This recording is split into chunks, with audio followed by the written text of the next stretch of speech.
May comment nga po dito sa atin, any advice po, worth it po ba or okay kaya galing sa utang ang puhunan? So bale po, pagdating dito meron po akong dalawang side na pwede i-share sa inyo. So, ang pinakauna po, worth it siya kung meron na po kayong karanasan sa pag-aalaga ng baboy. Kung alam niyo na po kung paano i-manage ang pera, kung meron na kayong dating babuyan na gusto niyo mag-extend, alam niyo na po yung gastos, yung sakit, kailangan gawin 'pag may sakit, may sistema na kayo, ay pwede kayo umutang basta po mababayaran ninyo yung inyong hihiramin. At ikalawa po, kung meron na kayong market o may buyer na kayo na pinagbabagsakan every time na mag-harvest kayo. At sunod naman po, kung kaya niyong panindigan yung gastos kahit hindi po agad kumita. Kasi po sa pagbababoy, 4 to 5 months bago magkaroon ng return, lalo na po kung fattening. Sa inahin naman po ay mas matagal pa. So kung kaya niyo po yun i-manage, ay pwede po kayo humiram ng pampuhunan. At sunod naman, kung manageable po yung interest sa inyong uutangin. Basta po yung hindi sobrang laki na mababaon na tayo sa utang.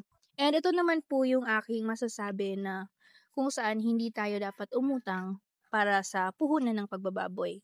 Number one po, kung first timer pa lang tayo sa pagbababoy, wala pa tayong experience, ay maari pong hindi natin ma-manage ng tama yung perang uutangin natin dahil nga po hindi pa natin alam yung mga kailangan gawin. Katulad po ng hindi tayo pamilyar sa sakit, sa vitamin, sa feeding program, wala pa tayong sistema, kung mataas po ang presyo ng feeds at mababa ang bentahan ng live weight.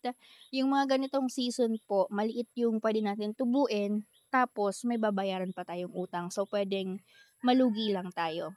At sunod naman po, kung yung inutang natin ay kailangan bayaran buwan-buwan. So, baka hindi po natin yun magawa kasi nga nabanggit ko kanina na 4 to 5 months pa magkakapera sa pag-aalaga ng baboy sa fattening. At mas matagal po kung sa inahin.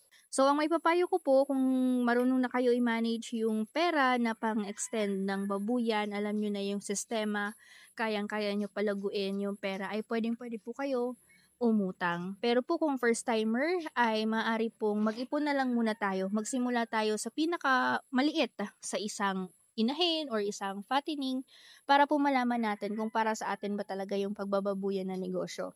At sa ganung paraan po, pwede natin ituloy at palakihin ng husto yung ating nasimulang negosyo kasi mas marami na po tayong natutunan sa negosyong pinasok natin.